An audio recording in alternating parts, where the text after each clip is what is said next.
Assalamualaikum warahmatullahi wabarakatuh. Perkenalkan, saya Ana Farida, saya CGP Angkatan 9 Kabupaten Kota Waringin Timur. Kali ini saya akan memaparkan tentang aksi nyata saya pada modul 1.4 Budaya Positif. Yang menjadi latar belakang dari aksi nyata ini yaitu murid tidak suka peraturan karena selama ini jika mereka melakukan pelanggaran indisipliner maka akan mendapatkan hukuman dan cenderung akan mempermalukan dirinya sendiri. Selanjutnya, tujuan dari aksi nyata ini ada dua, yaitu menciptakan murid yang merdeka dan disiplin diri yang kuat, serta dapat menumbuhkan budaya positif di lingkungan sekolah dengan meyakini nilai-nilai kebajikan universal.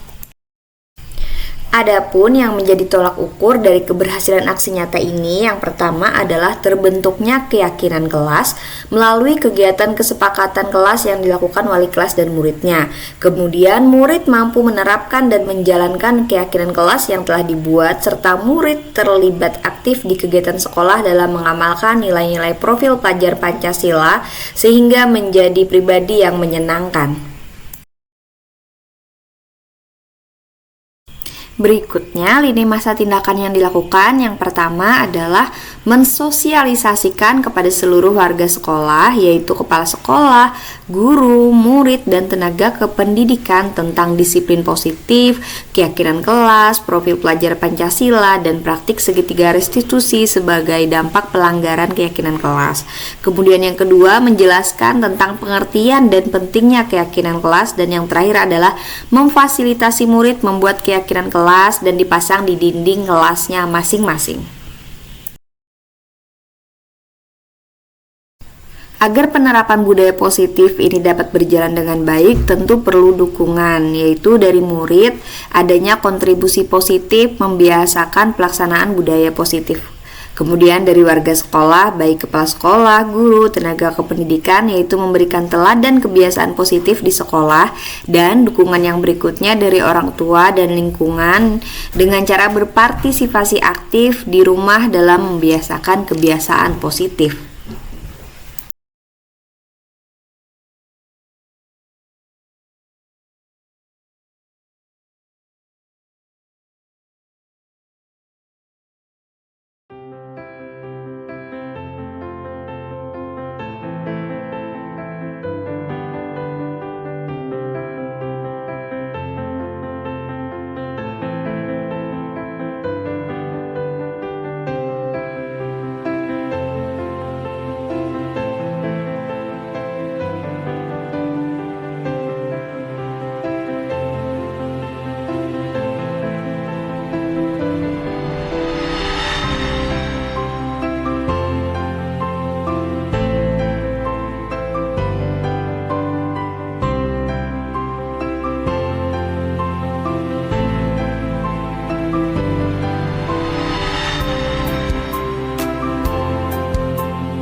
Assalamualaikum warahmatullahi wabarakatuh. Selamat pagi, salam sejahtera buat kita semua. Sebelumnya saya ucapkan terima kasih banyak karena Ibu Bapak hebat sudah meluangkan waktunya di sini untuk mendengarkan sedikit pemaparan saya tentang budaya positif. Kan saya Ana Farida, saya calon guru penggerak angkatan 9 Kabupaten Kota Waringin Timur. Sebelum saya memaparkan lebih lanjut mengenai materi tentang guru penggerak ini, sebelumnya Ibu Bapak di sini apakah sudah biasa mendengar istilah tentang budaya positif atau mungkin tanpa kita sadari ya Ibu Bapak, selama ini kita pun sudah menerapkan budaya positif itu sendiri. Cuma memang tidak istilahnya tidak kita labeli itu budaya positif, itu segitiga restitusi dan sebagainya. Nah, hari ini saya akan lebih memperjelas. Semoga apa yang saya sampaikan dapat menambah pengetahuan Ibu Bapak sekalian tentang budaya positif itu sendiri. Baik, adapun yang akan saya sampaikan pada hari ini itu ada 8 bagian. Semoga Ibu Bapak tidak bosan dengan materi yang akan saya paparkan ini. Karena memang materi ini menurut saya pribadi ketika saya mengikuti pendidikan guru penggerak, materi ini ternyata sangat bermanfaat dan sangat mendukung kegiatan kita sehari-hari saat proses mengajar di kelas maupun di luar kelas. Apa materi yang akan saya sampaikan? Yang pertama itu tentang perubahan paradigma belajar. Kemudian ada disiplin positif, nilai dan kebajikan, kebutuhan dasar manusia, motivasi perilaku manusia, posisi kontrol guru, keyakinan kelas, dan yang terakhir adalah segitiga restitusi.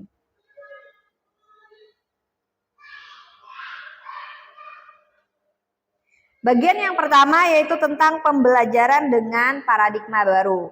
Ya Bapak Ibu Bapak sekalian, di bawah ini adalah profil pelajar Pancasila yang tentu saja menurut saya tidak asing lagi bagi kita karena memang sekolah kita yaitu SMA Negeri 2 Sampit sudah 2 tahun ini melaksanakan atau mengimplementasikan kurikulum merdeka, di mana di kurikulum merdeka itu sendiri kita sering mendengar tentang profil pelajar Pancasila. Nah, dalam profil pelajar Pancasila itu ada tujuannya, kenapa harus diterapkan, yaitu kita akan menerapkan pembelajaran dengan paradigma baru. Kenapa harus paradigma baru Ibu Bapak sekalian? Karena dengan pembelajaran berdasar paradigma baru yang berlandaskan dengan pelajar Pancasila atau profil pelajar Pancasila, harapannya kita sebagai guru dapat melaksanakan pembelajaran yang terdiferensiasi. Terdiferensiasi maksud saya, mohon maaf, apa itu terdiferensiasi? Mungkin ini juga sudah sering Ibu Bapak dengar. Jadi terdiferensiasi itu adalah kita sebagai guru melaksanakan pembelajaran yang disesuaikan dengan kebutuhan dan juga karakteristik dari murid kita itu sendiri. Selanjutnya, ada beberapa miskonsepsi yang selama ini mungkin saya pun sebelum mempelajari materi ini itu saya anggap adalah suatu kebenaran. Nah, ternyata pemahaman-pemahaman yang kita mengerti selama ini itu ternyata adalah suatu kesalahan. Apa saja itu Ibu Bapak? Ada 4 miskonsepsi yang masih sering kita lakukan. Yaitu yang pertama adalah ilusi guru mengontrol murid. Sering kan kita lakukan seperti itu. Ayo anak-anak duduk yang rapi, ibu akan menjelaskan. Nah, itu adalah salah satu contoh ilusi guru mengontrol murid. Dan itu adalah miskonsepsi yang harus kita perbaiki ke depannya. Kemudian yang kedua adalah ilusi semua penguatan positif, efektif, dan bermanfaat. Maksudnya seperti apa? Ya, jadi penguatan positif, efektif itu adalah ternyata sebuah ilusi yang sepenuhnya tidak dibenarkan. Bagaimana contohnya Ibu Bapak? Mungkin Ibu Bapak sering melakukan misalnya di kelas memberikan, ya siapa yang mengumpul duluan akan Ibu kasih nilai 100. Atau misal siapa yang mengumpul pertama kali akan Ibu kasih nilai paling tinggi. Ya seperti itu. Nah, hal-hal seperti itu ternyata adalah sesuatu yang kurang dibenarkan yang kita lakukan. Dan itu termasuk ke dalam miskonsepsi teori kontrol, Ibu Bapak sekalian. Kemudian yang ketiga adalah Ilusi bahwa kritik dan membuat rasa bersalah mampu menguatkan karakter. Seringkali kita di kelas itu langsung menyalahkan murid di depan teman-temannya, langsung mengkritik kesalahan mereka di depan teman-temannya. Kita beranggapan ketika kita menegur murid di hadapan teman-temannya itu akan menimbulkan efek jera dan tidak akan dilakukan atau diulangi murid tersebut. Ternyata saya pun baru menyadari ternyata apa yang saya lakukan selama ini ada kesalahan atau kekeliruan. Nah, itu termasuk juga ke dalam teori miskonsepsi. Dan yang terakhir, miskonsepsi yang sering kita lakukan itu adalah ilusi bahwa orang dewasa berhak memaksa, dan ini adalah miskonsepsi yang sering sekali saya pribadi, Ibu Bapak, sering sekali saya lakukan di kelas. Misalnya saya memaksa murid untuk duduk tenang saat saya menjelaskan. Nah, ternyata itu juga tidak diperkenankan dari teori kontrol ini. Kita lanjutkan.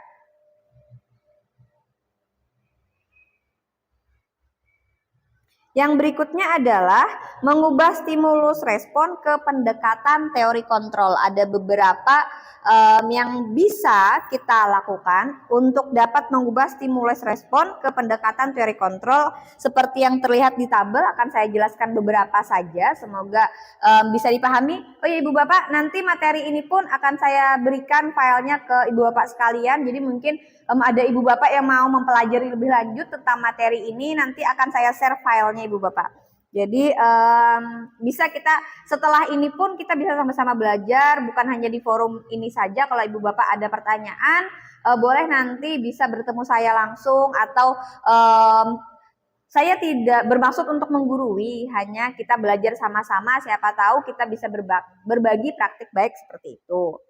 Nah, kemudian ada tabel stimulus respon dan ada teori kontrol. Yang pertama adalah realitas atau kebutuhan kita sama. Itu yang selama ini kita pahami. Nah, ternyata menurut teori kontrol bahwa kebutuhan setiap orang itu berbeda-beda. Nah, selama ini kita menganggap mungkin murid kita satu kelas ada 37 ya Ibu Bapak maksimal. Kita menganggap bahwa 37 murid kita di kelas itu laki-laki, perempuan itu punya kebutuhan yang sama. Dan kita menyamakan respon atau perilaku kita terhadap semua murid. Nah, ternyata menurut teori kontrol hal tersebut tidak benar, karena menurut teori kontrol bahwa realitas atau kebutuhan setiap orang itu berbeda-beda. Seperti itu, seterusnya bisa dibaca, nanti juga filenya akan saya bagikan. Kemudian yang berikutnya adalah disiplin positif. Ini yang tidak kalah penting dari materi-materi yang sebelumnya saya sampaikan tadi. Jadi apa itu disiplin positif? Mungkin kita sudah sering mendengar kata disiplin, kita sudah sering sekali mendengar apa itu kata positif. Nah, sekarang saya akan jabarkan dalam satu kesatuan utuh apa itu disiplin positif. Bahwa di mana disiplin positif adalah suatu pendekatan untuk menerapkan disiplin dari dalam diri anak tanpa hukuman dan hadiah. Dari dalam diri anak itu yang perlu kita garis bawahi. Kenapa harus dalam diri anak? Itu yang dikenal dengan motivasi intrinsik. Kenapa motivasi intrinsik itu lebih penting daripada ekstrinsik? Karena dengan kita membangkitkan motivasi intrinsik murid, mereka akan tergerak, mereka akan berusaha memperbaiki dirinya sendiri tanpa harus ada dorongan dari kita ke depannya. Seperti itu. Itu yang paling penting kita lakukan. Nah, mungkin selama ini kita lebih sering membangkitkan motivasi ekstrinsik pada murid, sehingga kadangkala ketika kita sebagai guru tidak ada, mereka akan kembali melakukan kesalahan.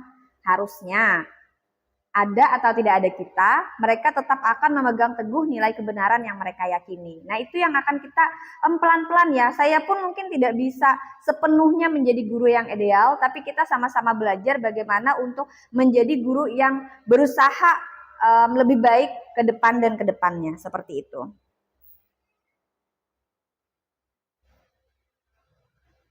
Berikutnya, Nilai-nilai kebajikan. Nilai-nilai kebajikan ini sebenarnya Ibu Bapak ada 7 teori yang mengemukakan mengenai nilai-nilai kebajikan ini, dan banyak sekali nilai-nilai kebajikan yang bisa kita sebagai guru mencoba menerapkan, menularkan, mencoba untuk membangun nilai-nilai kebajikan itu pada murid kita. Di sini saya fokuskan kepada 2 teori saja. Yang pertama itu adalah teori dari profil pelajar Pancasila. Kenapa teori profil pelajar Pancasila yang saya angkat di sini? Karena memang profil pelajar Pancasila ini adalah salah satu teori yang sangat dekat dengan kita di sekolah kita, terutama SMA 2, karena kita menerapkan IKM, dan juga profil pelajar Pancasila ini adalah salah satu program yang sangat digaungkan oleh Kementerian Pendidikan pada saat ini. Kenapa? Ya, mungkin kita sama-sama merasa ya Ibu Bapak sekalian, kenapa nilai-nilai kebajikan ini sangat penting diterapkan saat ini, terutama tentang profil pelajar Pancasila. Ya, karena memang tantangan kita saat ini mendidik anak-anak generasi Z, ya kita sebutnya Gen Z istilah anak muda sekarang,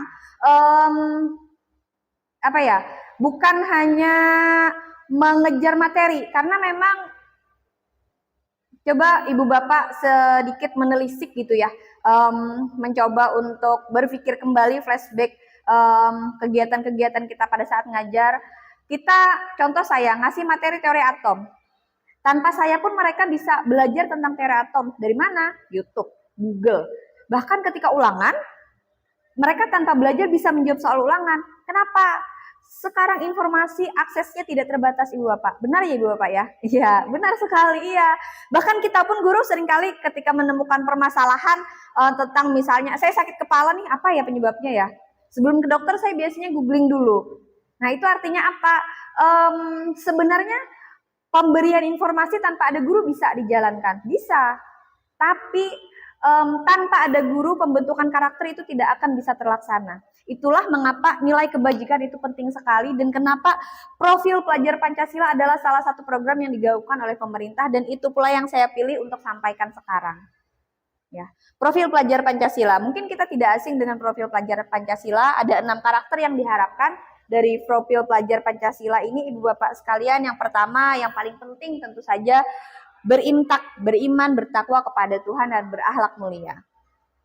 Mandiri, bernalar kritis, kreatif, bergotong royong, dan berkebinekaan global. Mohon maaf libet ini. Kemudian yang berikutnya adalah keterampilan hidup. Nilai-nilai apa yang ada di keterampilan hidup? Yang pertama itu dapat dipercaya.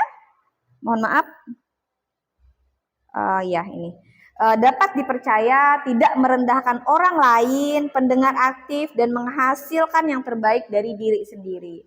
Ya, jadi menurut saya pribadi, kenapa budaya positif itu penting sekali, karena memang saat ini kita mendidik, mengajar generasi yang berbeda dengan zaman kita sekolah dulu.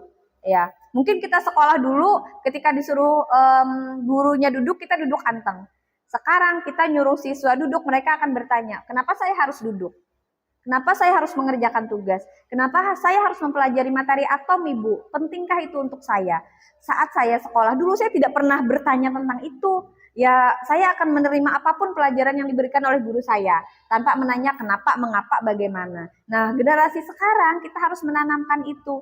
Kenapa mereka mempelajari ini, kenapa, mengapa, bagaimana. Dan yang tidak kalah penting adalah karakternya yang kita tanamkan. Kita kembali ke materi ini. Ada kebutuhan dasar manusia. Nah, ini juga menjadi salah satu kadang yang kita lupakan. Mohon maaf, slide-nya terlewat lagi, lupa di post tadi. Ya, kebutuhan dasar manusia ini menjadi salah satu hal yang sering kita samaratakan, seperti yang saya sampaikan di depan tadi ya Ibu Bapak. Saya bergeser ke sebelah sini ya Ibu Bapak, biar yang di sini juga mungkin tadi ada yang tertutup slide-nya, biar sama-sama bisa melihat kebutuhan dasar manusia. Ya, jadi kenapa penting itu diperhatikan kita sebagai guru? Ya karena memang seperti yang saya sampaikan di depan tadi, saat mengajar di sini mungkin saya berhadapan hanya dengan 12-13 guru saja, pada saat di kelas kan kita menghadapi 37 kepala, 37 badan. Apakah mereka punya kebutuhan yang sama? Ya, mungkin kebutuhan dasarnya sama, tapi apakah kebutuhan dasar mereka sudah terpenuhi semua? Itu yang harus kita pahami. Karena kenapa? Karena kadang ketika ada kebutuhan-kebutuhan dasar mereka yang tidak terpenuhi, kita istirahat sebentar, ada suara bel.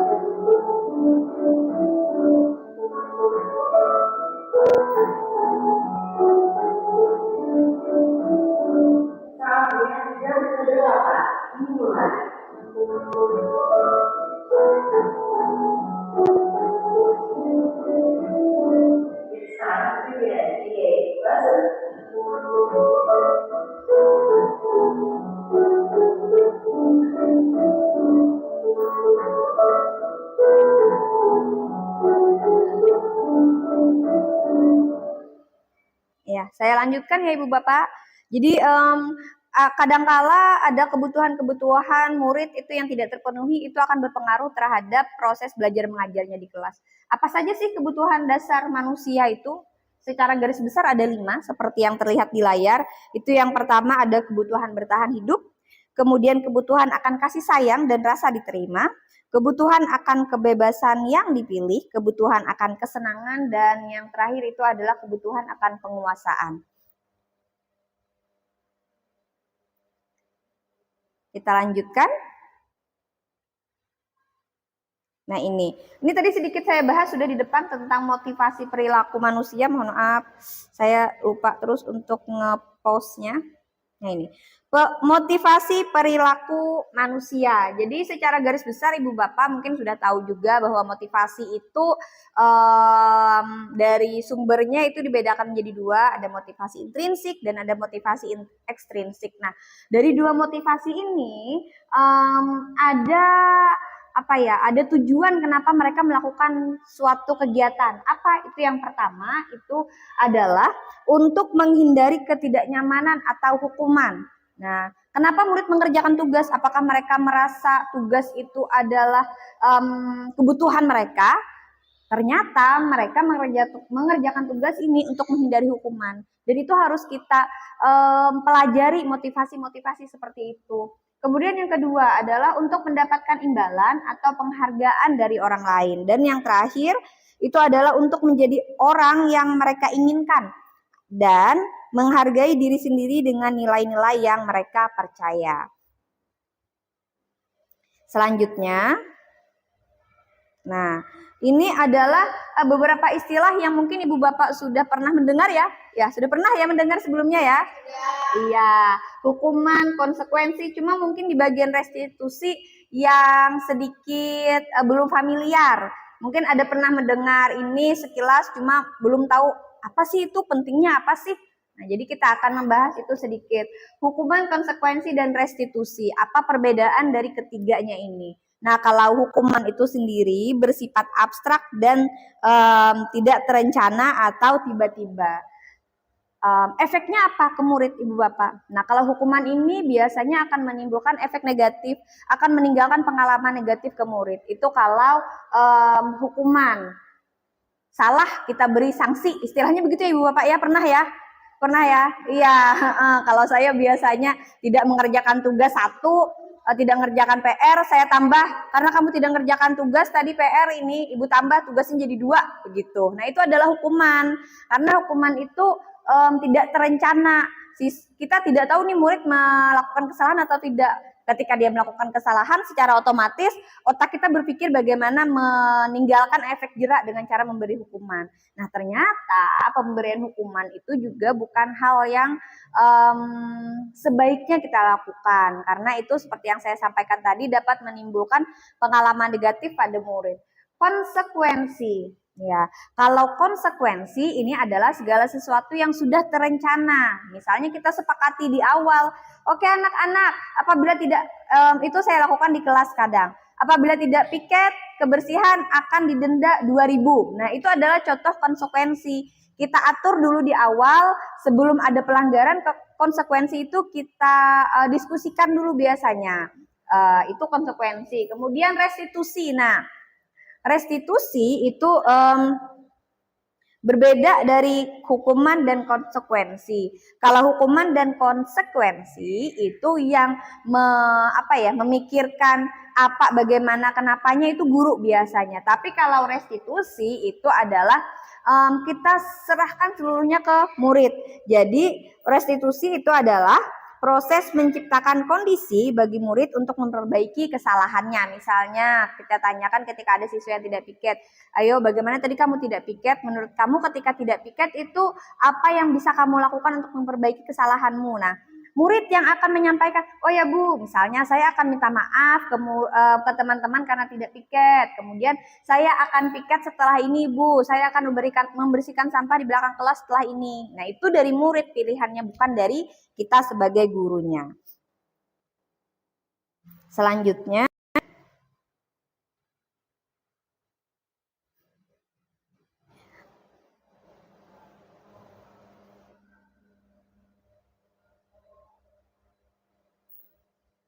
mungkin juga hukuman konsekuensi ini sudah sering ya Ibu Bapak kita lakukan di kelas, cuma saja bahkan kadang ada yang sudah melakukan restitusi ini, cuma kita tidak tahu istilahnya aja begitu. Nah, ini adalah 5 posisi kontrol guru atau posisi yang sering kita lakukan di kelas. Yang pertama itu adalah penghukum, pembuat rasa bersalah, teman, pemantau, dan manajer. Kenapa saya tandai pembuat rasa bersalah? Karena inilah yang sering saya lakukan di kelas ketika murid melakukan kesalahan. Misalnya dia sering tidak hadir, bolos misalnya, saya sering mengucapkan kata-kata ini, kamu tidak kasihankah sama orang tua kamu? Nah, itu adalah salah satu posisi sebagai pembuat rasa bersalah. Makanya ini saya tandai. Mungkin saya juga tidak jarang mengambil posisi sebagai penghukum, sebagai teman, juga sebagai pemantau. Cuma alangkah lebih bagusnya ini adalah posisi ideal di mana kita bertindak sebagai manajer pada saat menghadapi kasus-kasus indisipliner murid kita.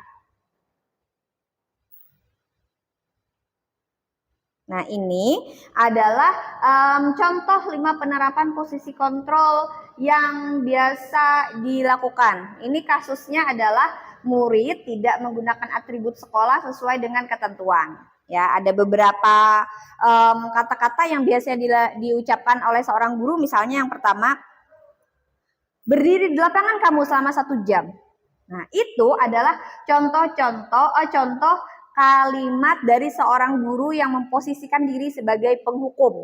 Jadi kita langsung memberikan hukuman atas inisiatif kita sebagai guru kepada murid tersebut. Kemudian ada lagi ini kalimat seperti ini kadang, misalnya ya, ketika siswa itu tidak menggunakan atribut, berapa kali ibu harus memberitahu kamu? Kamu selalu saja membuat ibu kecewa. Nah, hal-hal seperti itu yang bisa kalimat-kalimat yang menimbulkan rasa iba, menimbulkan rasa kasihan kepada kita atau kepada orang lain, itu adalah kalimat-kalimat yang biasa dilontarkan guru yang mengambil posisi sebagai pembuat rasa bersalah.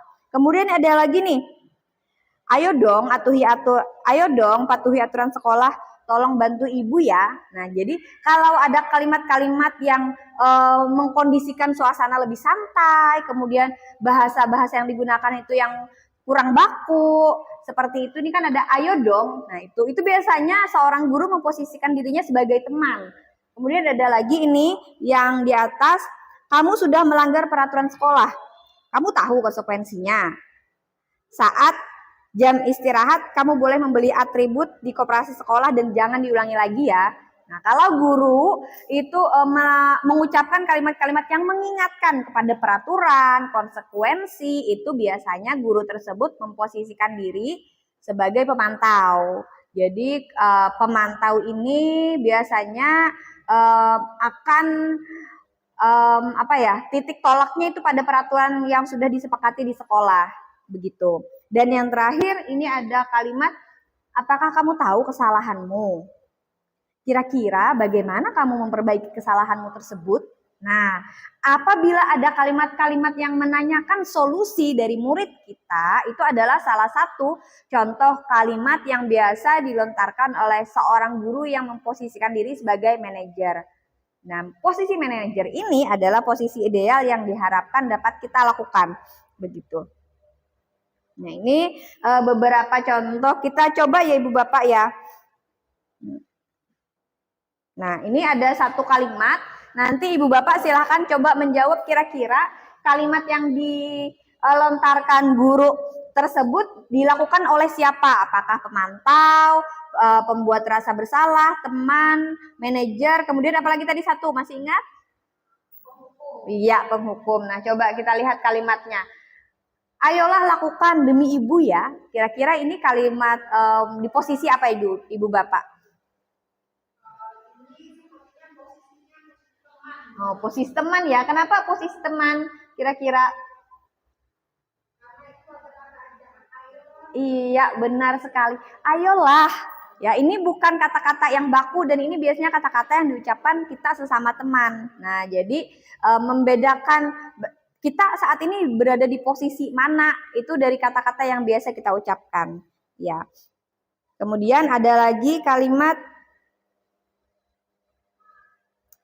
apa rencanamu untuk menyelesaikan masalah ini? Kira-kira kalimat ini biasa diucapkan oleh guru dengan posisi apa? Ada yang tahu Ibu Bapak? Ya. Oke, manajer. Dari mana Ibu bisa menyatakan bahwa ini manajer kira-kira? Iya, apa rencana ya untuk menyelesaikan itu ya? Iya, jadi ketika kita meminta siswa untuk memberi solusi tentang masalah yang dia lakukan, itu adalah posisi manajer dan itu posisi yang paling ideal.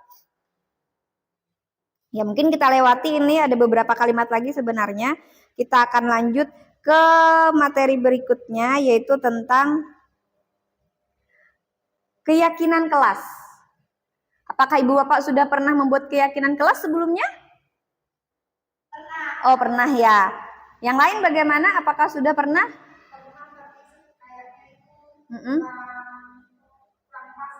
Oh, kurang pas ya. Nah, kita akan mempelajari keyakinan kelas yang pas, yang ideal itu bagaimana? Apakah sama dengan peraturan, begitu ya? Kenapa harus menggunakan kata keyakinan? Sedangkan kita selama ini taunya tentang peraturan aja. Nah, ini dia. Kenapa harus keyakinan bukan peraturan? Jadi keyakinan kelas itu sendiri bersifat abstrak, sedangkan peraturan lebih rinci dan konkret, begitu. Kemudian keyakinan kelas berupa pernyataan-pernyataan universal, sedangkan kalau peraturan itu lebih seperti yang disampaikan di atasnya tadi, lebih rinci. Kalau keyakinan itu secara garis umumnya, begitu.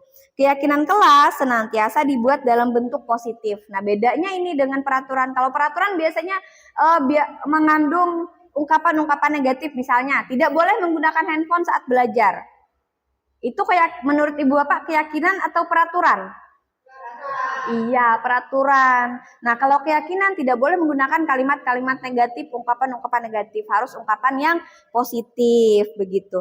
Dan keyakinan kelas dapat ditinjau kembali dari waktu ke waktu. Nah, ini yang sering sekali mungkin tidak kita lakukan ya. Kalau sebagai wali kelas itu membuat keyakinan kelas biasanya awal semester ya Ibu Bapak ya.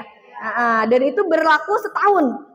Nah, iya, sampai ganti kelas, naik kelas, ganti wali kelas, baru ganti. Padahal keyakinan kelas itu dapat ditinjau kembali, misalnya sebulan sekali, atau rutin 2 bulan sekali. Misalnya ada nilai-nilai tanggung jawab ternyata sudah dipenuhi. Nah, berarti keyakinan kelas untuk tanggung jawab bisa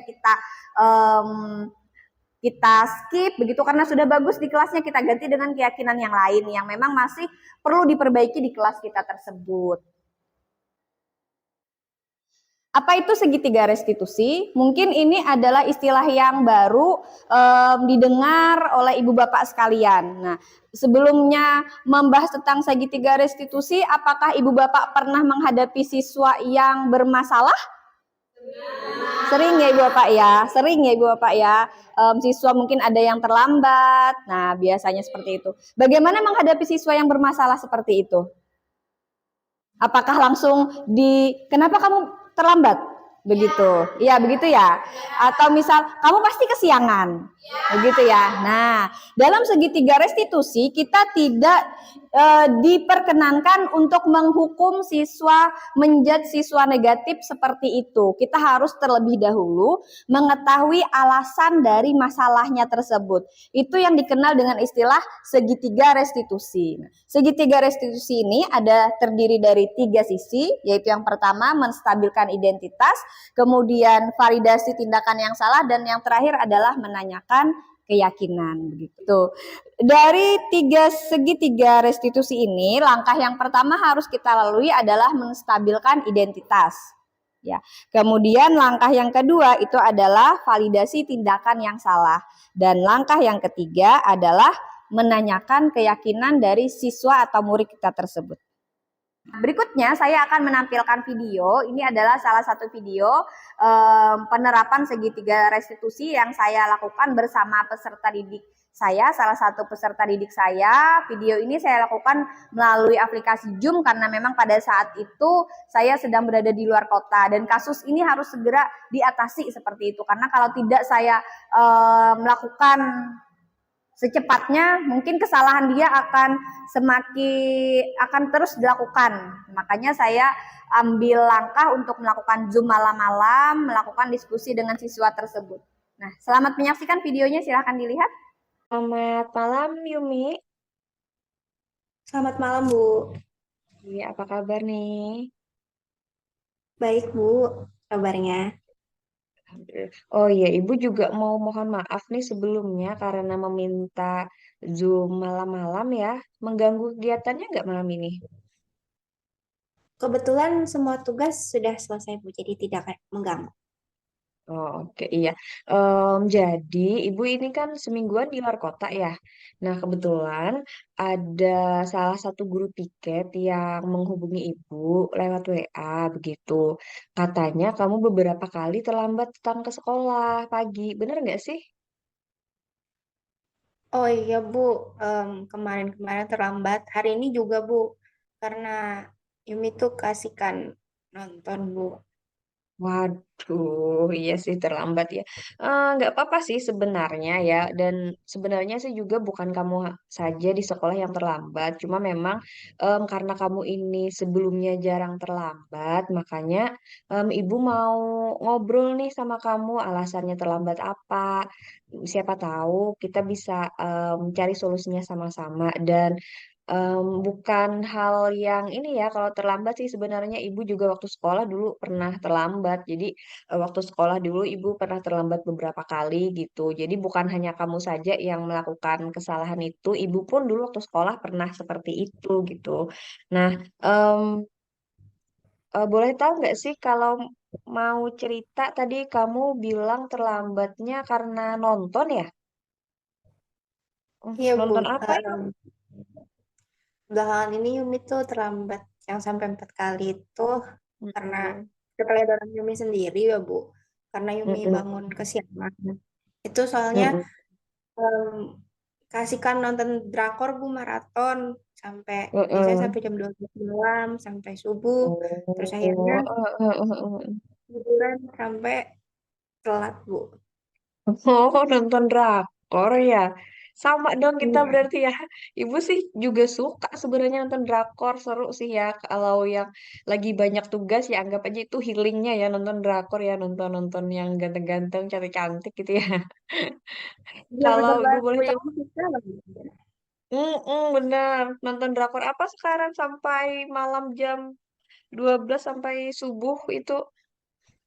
Wah, yang lagi happening banget, Bu, karena baru baru selesainya tuh minggu lalu ya, Bu, episodenya itu Mm-mm. nama Mm-mm. judul drakornya Moving. Ibu bisa cek Oh, kalau moving. Oh iya, ibu juga nonton sih, tapi rame sih memang ceritanya seru beda dari yang lain ya. Eh, nah, coba menurut kamu kita kembali lagi ke ini tadi ya, keterlambatan kamu ya. Nah, menurut kamu terlambat itu sudah sesuai nggak sih dengan kesepakatan kelas kita, Yum? jujur memang Yumi ngelanggar banget ya, Bu, karena itu masukkan nilai disiplin. Kalau misalnya Yumi terlambat artinya Yumi sudah melanggar Mm-mm. peraturan sekolah itu berarti Yumi juga tidak disiplin. Oh iya, iya. Berarti sadar ya kamu ya sudah em, melanggar keyakinan kelas yang sudah kita sepakati sebelumnya ya. Ya Dan benar. keyakinan itu kan sebenarnya kita pasang di kelas, kalian juga tanda tangan langsung di keyakinan itu ya. Jadi harusnya sih menurut ibu itu bisa dibaca tiap hari gitu. Jadi sebagai pengingat kamu ada beberapa beberapa kesepakatan yang sudah kalian setujui untuk dilaksanakan di kelas gitu ya. Kalau nonton drakor sih nggak apa-apa. Ibu juga kan tadi ibu bilang suka drakor juga sih sebenarnya. Cuma kalau memang mau maraton boleh, tapi lebih baik waktunya gimana Yum kalau mau maraton Yum? Eh, Bisa ngatur waktu tidur yang baik juga Bu supaya tidak kebangunnya siang. Terus juga pasang alarm. Kita kan sekarang udah ada teknologi yang pakai alarm gitu. Dan tidurnya Berarti, jangan larut malam. oh iya berarti itu mungkin salah satu, berapa tadi tiga ya? Salah tiga solusi yang kamu ajukan supaya tidak terlambat lagi gitu ya Yum ya? Ya Bu, Oke benar. oke. Di jam pelajaran apa Yum kamu terlambat masih ingat nggak? Em, karena Yumi terlambat ya Bu, biasanya jam pelajaran pagi itu matematika, kemarin hari Senin itu, terus hari Selasa itu bahasa Indonesia, terus hari Rabunya itu eh, penjas kes, terus hari Kamisnya itu geografi Bu. Oh iya, pantas kemarin yang hari Selasa tadi ya, bahasa Indonesia ya hari Selasa ya. Heeh, Iya jadi Bu. ada Ibu Deborah itu juga WA Ibu katanya em, Ibu Ana Yumi terlambat dan ada tugas gitu. Nah, nanti kira-kira apa yang akan kamu lakukan ke Ibu Deborah tadi karena sudah terlambat di jamnya Ibu Deborah? Yang pertama minta maaf Bu karena Ibu Bu Deborah kan udah masuk duluan, artinya Yumi ganggu dalam pelajarannya, motong pembicaraan Ibu Deborah juga. Terus karena Yumi ada tugas kan, jadi Yumi harus menyelesaikan tugas yang sudah Bu Deborah berikan dan lebih tepat waktu lagi. Oh iya iya benar sekali. Berarti em, mulai sekarang karena kamu tadi sudah memberikan beberapa solusi terhadap keterlambatan, kemudian ketinggalan tugas dengan Ibu Deborah. Jadi Ibu harap ke depannya tolong lebih diatur waktunya ya Yum ya. Kalau mau maraton misalnya di weekend aja kan Sabtu Minggu kita libur ya. Nah, Iya, kalau Bu. Sabtu Minggu itu boleh tuh silahkan, tapi jangan em, lupa waktu juga, tetap perhatikan waktu, perhatikan kesehatan gitu ya Yum ya. Iya, Bu. Terima Nah, kasih, Bu, saran. eh, iya, jadi itu aja sih yang mau Ibu konfirmasi ke kamu malam hari ini, karena memang ada beberapa yang WA Ibu, makanya Ibu pikir karena Ibu seminggu lagi di luar kota, takutnya nanti terlambat kamu makin banyak, makanya Ibu putuskan kita Zoom aja biar masalahnya tidak berlarut-larut gitu ya. Ya, tolong diperhatikan ke depannya ya. Terima kasih, Bu. Mohon maaf juga kalau Ya, ngerepotin. iya nggak apa-apa sih sebenarnya kewajiban Ibu untuk selalu mengingatkan kalian. Mungkin itu aja ya pertemuan kita malam hari ini. Terima kasih banyak juga sudah meluangkan waktunya. Kalau memang ini kan sudah hampir jam 8 ya. Jadi nah, kalau malam ini berarti tidur jam berapa nih kamu? Biar besok nggak terlambat lagi. Kita di jam 10 mungkin, Bu. Iya, nanti ibu cek ya. Pokoknya kalau ketahuan ibu masih tidur malam, nanti ibu telepon langsung kamu. Ya udah Iya, itu Bu. aja Yum ya. Terima kasih banyak atas perhatiannya. Silahkan beristirahat. Semoga ini tidak terulang lagi ke depannya. Ibu akhiri pertemuan kita malam hari ini ya. Selamat malam, terima Iya. kasih banyak. Terima kasih banyak, Ibu. Ya, silahkan untuk keluar dari room. Ya, itu tadi adalah contoh penerapan segitiga restitusi. Semoga bisa dipahami ya Ibu Bapak. Masih belum ngantuk ya kan? Masih ya? Belum ya, masih semangat ya. Mungkin ada yang mau ditanyakan terlebih dahulu? Ada inikah yang ingin ditanyakan dari pemaparan yang sudah saya sampaikan tadi. Oh ya, silakan Ibu Ince, ada yang mau ditanyakan? Ya, silakan. Saya mau bertanya Bu, dalam pertanyaan saya ini, saya masih bingung dalam tahapan menstabilkan identitas. Coba lebih diperjelas lagi bagaimana langkah menstabilkan identitas tersebut. Terima kasih. Terima kasih Bu Ince. Tadi Bu Ince bertanya masih bingung dalam tahap menstabilkan identitas. Iya, nah menstabilkan identitas. Coba saya tampilkan lagi ya tahap menstabilkan identitas itu. Nah ini. Jadi menstabilkan identitas itu adalah tahapan di mana kita membuat kesalahan yang dilakukan murid itu adalah sebagai suatu proses pembelajaran. Jadi murid yang tadi sebelumnya merasa gagal karena melakukan kesalahan, kita istilah orang sampit itu kita ambung ya, kita ambung dulu. Sebenarnya tidak kamu saja yang melakukan kesalahan seperti ini, ibu, teman-temanmu juga pernah melakukan kesalahan seperti ini. Nah jadi kita harus menstabilkan istilahnya itu, kalau dalam kimia ya, kebetulan saya guru kimia, menstabilkan itu kiri kanan sama begitu loh. Jadi dia tidak merasa benar, tidak juga merasa bersalah, dia berada di tengah-tengah. Nah nanti akan kita arahkan kemana? Itu akan lanjutkan dari tahap menstabilkan identitas, yaitu validasi tindakan yang salah. Setelah kita stabilkan identitasnya, kita tidak menyalahkannya, juga tidak membenarkannya, baru nanti ketika dia sudah merasa percaya nih dengan dirinya, oh ya aku tidak melakukan kesalahan yang fatal, baru kita gali berikutnya ke langkah yang kedua, itu validasi tindakan yang salah. Setelah tindakan validasi sudah kita lalui, kita akan naik ke langkah yang paling tinggi dari segitiga restitusi, adalah menanyakan keyakinan. Hingga akhirnya nanti murid kita yang tadinya gagal, setelah berdialog dengan proses segitiga restitusi ini akan kembali meningkatkan rasa percaya dirinya, meningkatkan motivasi intrinsiknya, itu yang paling penting, dan dia akan menjadi pribadi yang lebih baik ke depannya. Seperti itu Ibu Ince. Apakah bisa dipahami? Ya. Sebelum mengakhiri kegiatan hari ini, saya akan membagikan lembar observasi dari Ibu Bapak sekalian. Tolong diisi sesuai apa yang sudah saya sampaikan. Saya akan bagikan lembaran. Susah.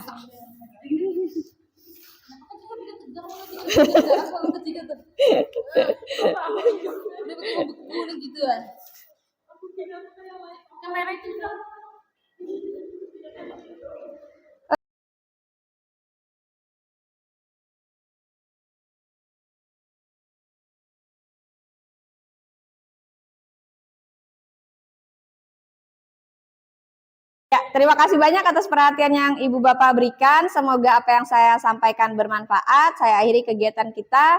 Selamat pagi. Assalamualaikum warahmatullahi wabarakatuh.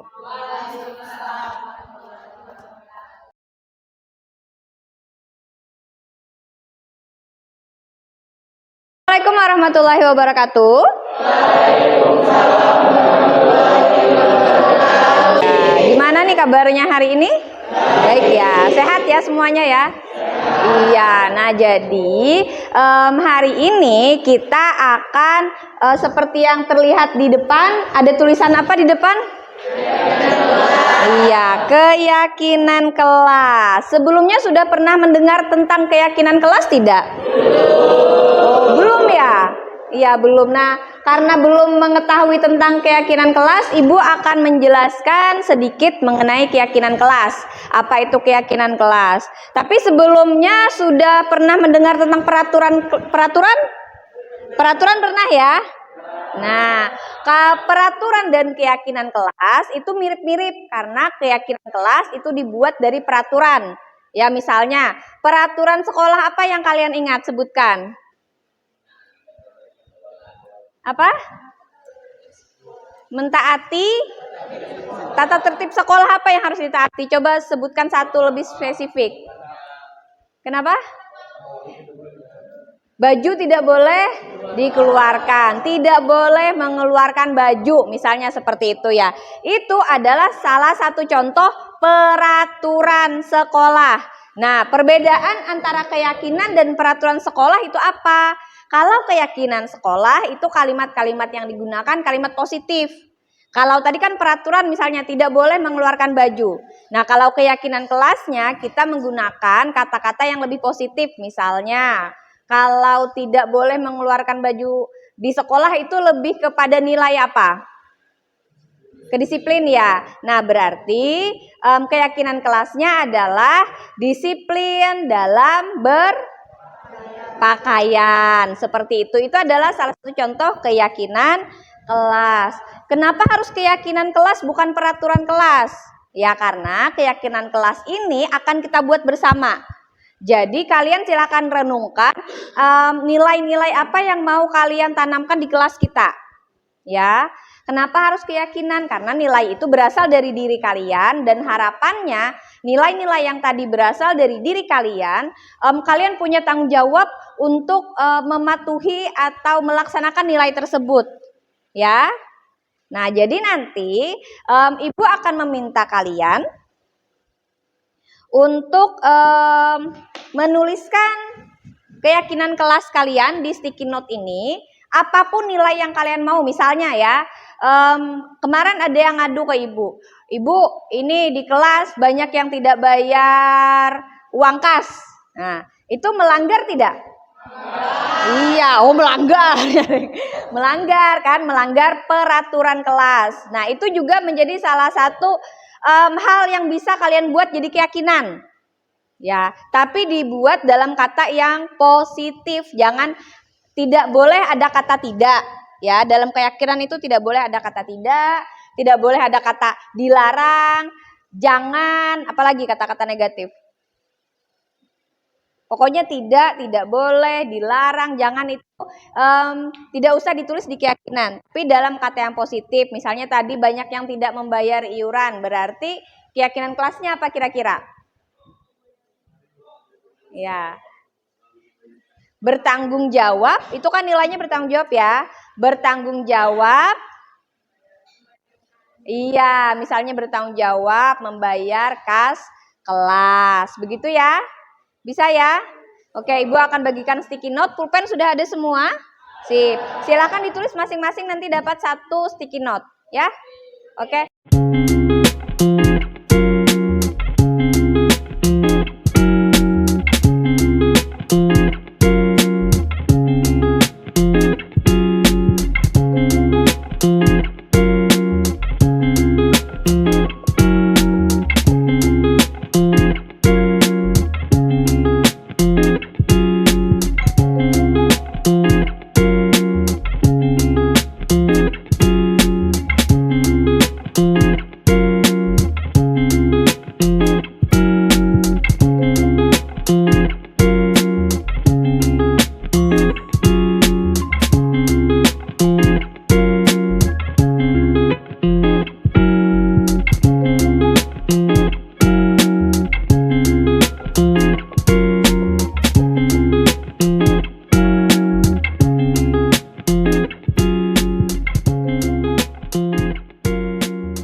Apakah sudah selesai mengisi sticky note yang ibu bagikan tadi? Sudah ya. Sekarang silakan untuk menempelkan sticky note tersebut pada papan keyakinan kelas yang sudah ibu siapkan ya. Gantian ya. Silakan maju untuk menempelkan, mulai dari sana dulu mungkin.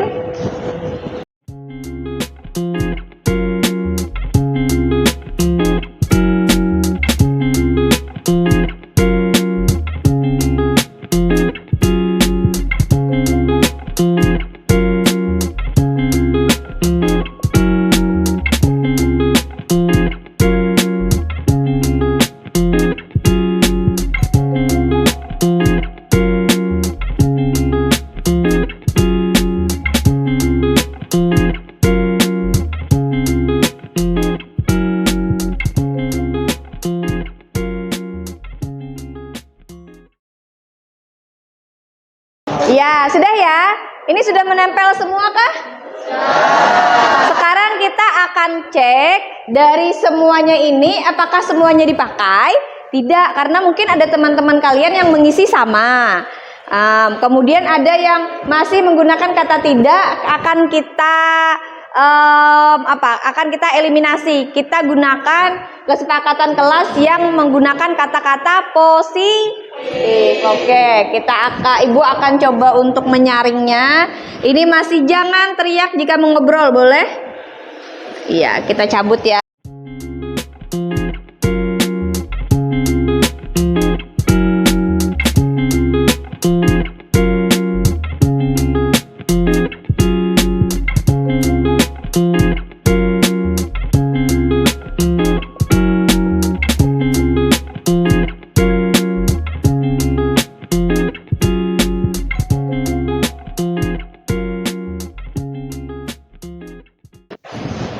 Oke, ini hasilnya. Yang ini tadi semua ada beberapa yang sama, makanya Ibu cabut. Jadi ini adalah hasil dari keyakinan kelas yang kalian sudah buat masing-masing, ya. Nah, nilai-nilai ini harapannya dapat kalian terapkan di kelas dalam keseharian. Yang pertama ini tadi ada contohnya disiplin dalam waktu.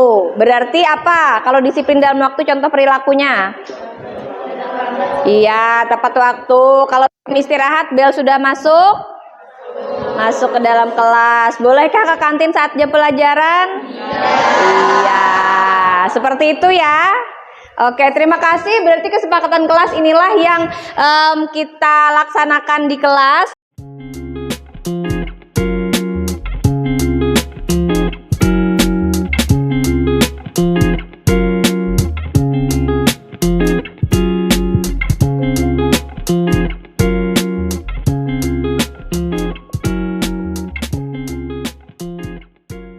Nah, sebelumnya Ibu akan meminta kalian untuk menandatangani keyakinan kelas yang hari ini kita buat. Nanti silakan tuliskan nama dan tanda tangan.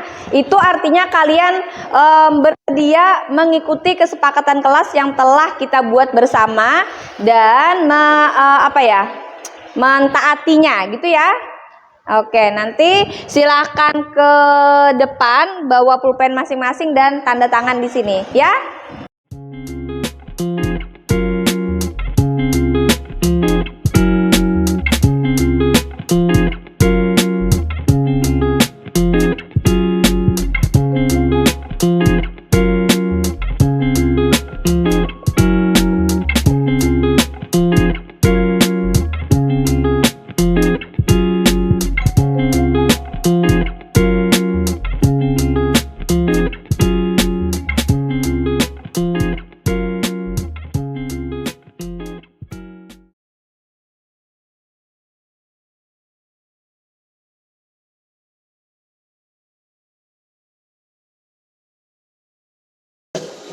Perkenalkan, saya Joshua Klesia Juwanta Tarigan dari kelas 10 Ruang H.